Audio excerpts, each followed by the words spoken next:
Classic, typical low elo deflection about why they're losing. Look at this player constantly type in chat about how broken the champions he's up against are. Guys, we've gone over this. With basic fundamentals, it doesn't matter what match up. Wait, what?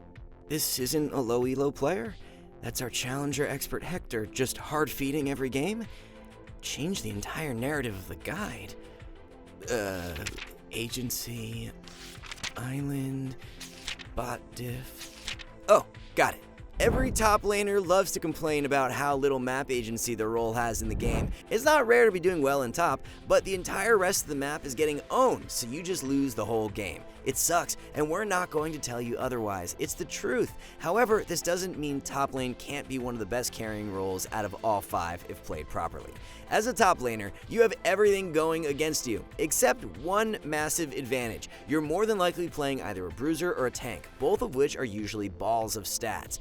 And you're playing the most snowbally role in the game. Because you're melee versus melee, whoever gets to lead first should usually completely stomp the lane. If you pair these two things together, then what typically happens when top laners get ahead is that they become unstoppable. A bruiser or a tank that is fed is just a massive ball of stats that can kill anything and everyone they come into contact with. This is your agency as a top laner in League of Legends, which brings us back to Hector's feeding. You see he's playing on his Masters Elo Smurf account, which he uses for limit testing. Obviously, this is just an excuse to feed out of his mind almost every single game and die in the most ridiculous ways possible. In every game we're going to review, he's basically handing over massive advantages to his opponents for free. So unlike our typical guides, we're not going to learn from what Hector is doing, we're trying to improve here. Instead, we'll be looking at how all of his Masters Elo opponents are failing to capitalize on the massive leads he's handing them.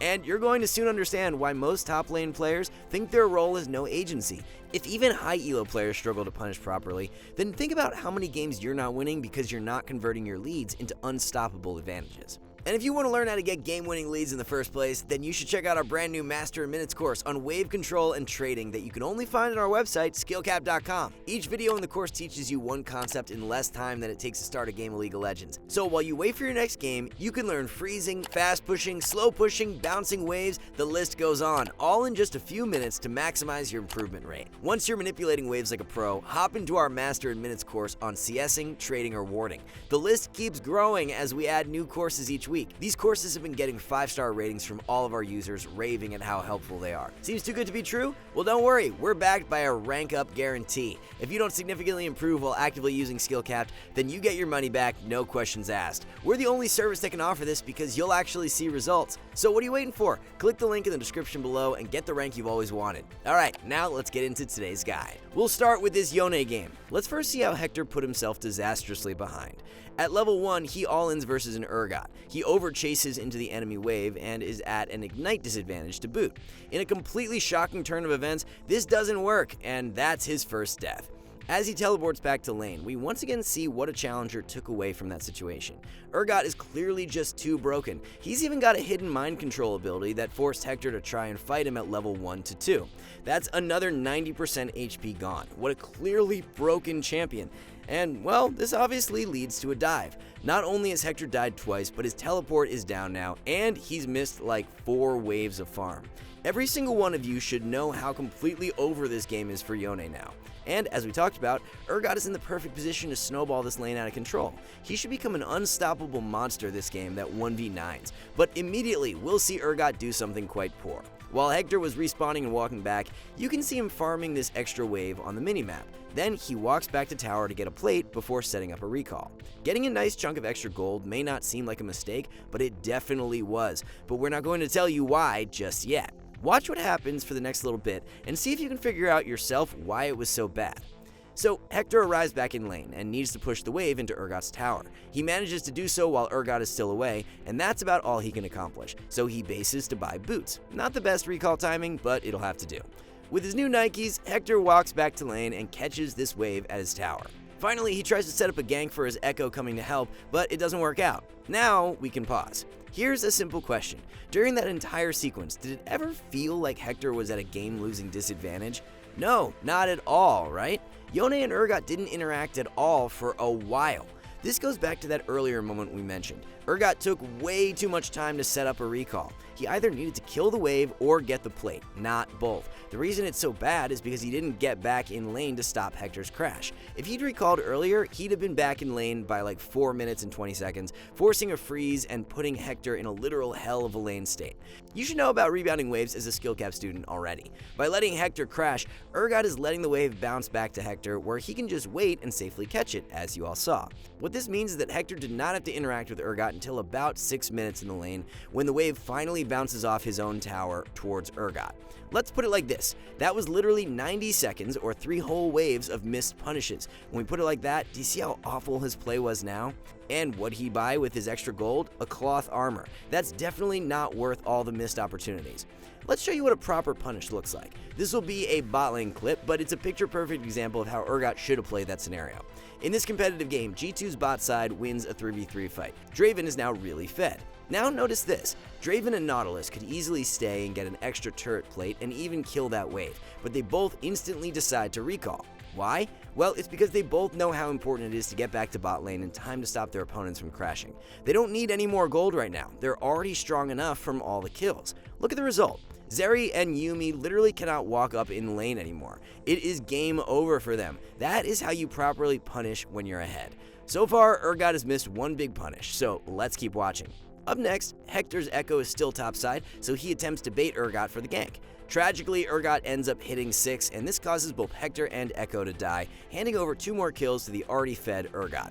Now the lane is really over. Let's see how Urgot makes use of this even bigger lead. To quickly run through things, when they're both back in lane, Urgot is pushing to have priority to get Herald. Hector's Echo steals it though, and we're back to standard laning. Urgot's next big mistake is right here. Notice his inventory. He bought a Tiamat. This is a mistake that many bruisers and tank champions can make with Tiamat and Bami's Cinder. If you are already hard winning the lane, then you may often want to delay building these items. You don't need them since you're already stronger than your opponent. The problem with them is that it becomes much harder to control minion waves. This makes it so you're almost always defaulting into fast pushing waves, especially with Tiamat since you can do nothing to control its splash damage. Now it's not that spam shoving and always having priority is awful, but doesn't Hector look totally okay? You wouldn't think he's 0-3 looking at how the lane is going. Yes, Urgot is winning and getting a turret plate or 2, but keep watching. After that plate, Urgot begins to proxy in between the towers. There is 0 point in proxying here, because there's no jungle camps to take, no herald to rotate to, and Urgot isn't very good at roaming.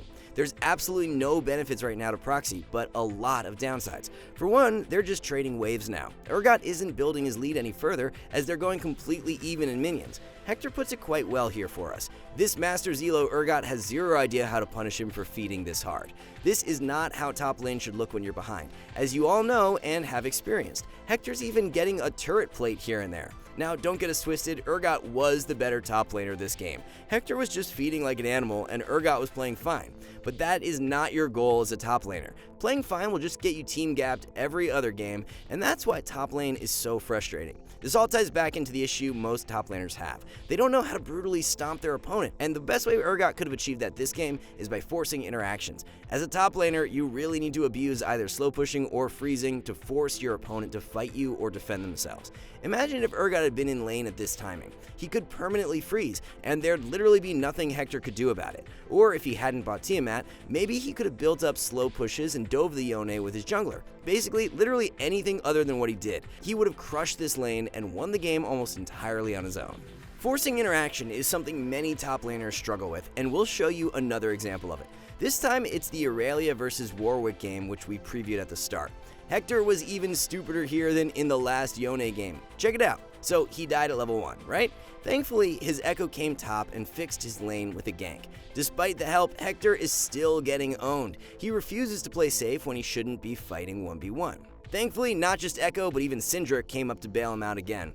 How does he repay his team for all the help he's receiving? He runs in, tries to fight, and dies again. Think about that. He is literally the worst player you could possibly have on a team, but his opponents are still unable to punish him properly. Warwick now has a massive lead and is clearly favored in the 1v1. Let's see how he uses that.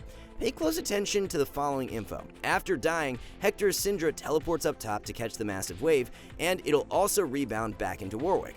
This causes Hector to go mid to catch a wave or two before going back to top. He gets into some random shenanigans, but let's tune into what Warwick does as a response. So because of the super random solo queue skirmishing, Warwick roams down. Before he moves, pay attention to the wave. It's rebounding back into him. When he gets to mid, let's see if you've got the skills to snowball properly in your games. If you're Warwick, what should be your immediate instinct right now? Every fiber of your being should be telling you something important at this moment. What do you think it is, and what would you be thinking?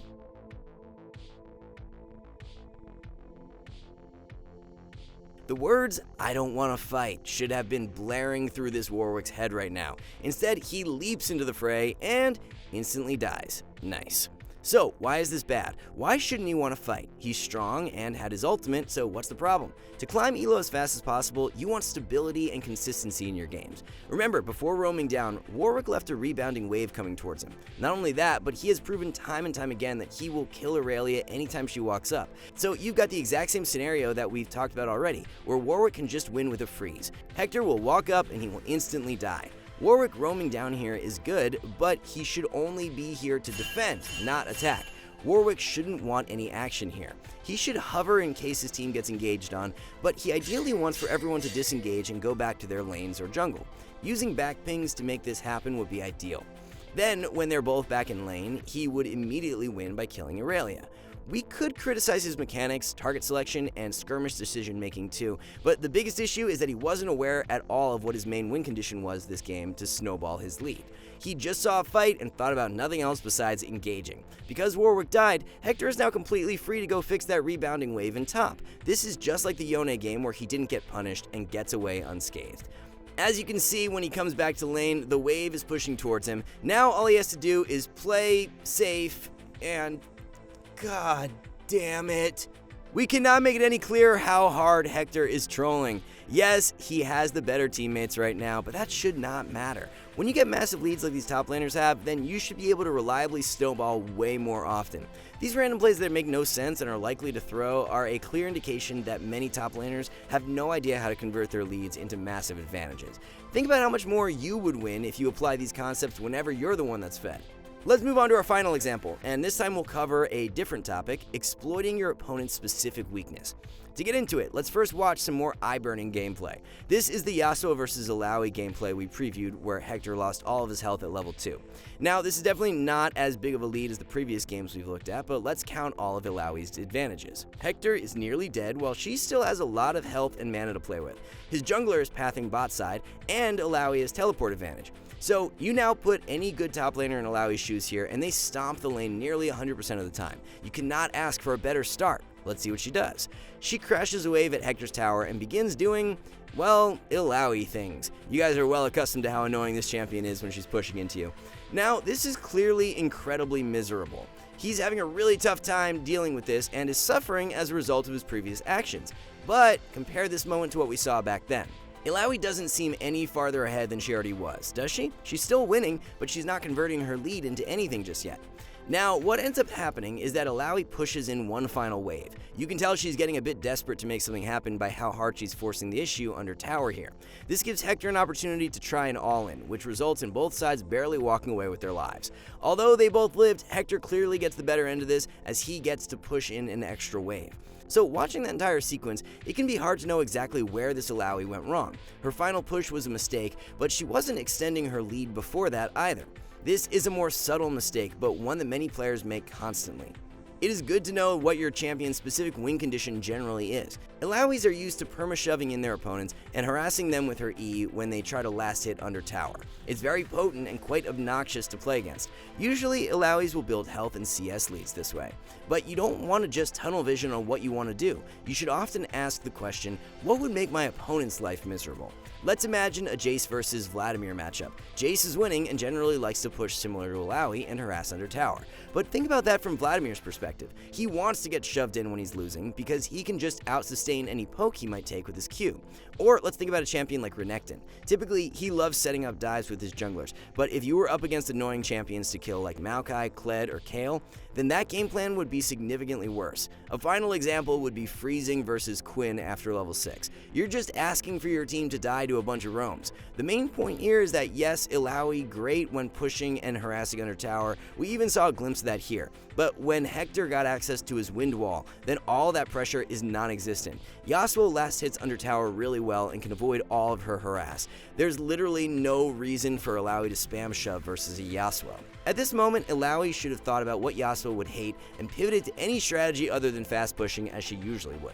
Slow pushing, setting up recalls, or even freezing as we've discussed would have all allowed her to stomp this lane. Instead, because she didn't know how to convert her lead, Hector ended up beating her in lane eventually. This is not how it should have gone after he trolled at level 2, but as we've seen so far in this guide, many top lane players are horrible at converting their leads into massive advantages. We know top lane is a frustrating role, but we hope this guide has made it clear that many players are missing the #1 advantage that comes with being a top laner: snowballing out of control. The next time you get a lead in lane and feel that you weren't able to convert it into a 1v9 advantage, go back in the replay and ask yourself what you could have done differently. Chances are you're not pressuring your opponents properly and letting them get away with murder. And if you want to fast track your improvement, then head on over to our website, skillcap.com. Take our brand new Master in Minutes course on CSing. Each video in the course teaches you one concept in less time than it takes to start a game of League of Legends. So while you wait for your next game, you can learn breakpoint patterns, last hitting under tower, optimal settings, the list goes on, all in just a few minutes to maximize your improvement rate. Once you're last hitting like a pro, hop into our Master in Minutes course on wave control, trading, or warding. The list keeps growing as we add new courses each week. These courses have been getting 5-star ratings from all of our users raving at how helpful they are. Seems too good to be true? Well, don't worry, we're backed by a rank up guarantee. If you don't significantly improve while actively using SkillCap, then you get your money back, no questions asked. We're the only service that can offer this because you'll actually see results. So what are you waiting for? Click the link in the description below and get the rank you've always wanted. Alright, thanks so much for watching, and we'll catch you in the next one.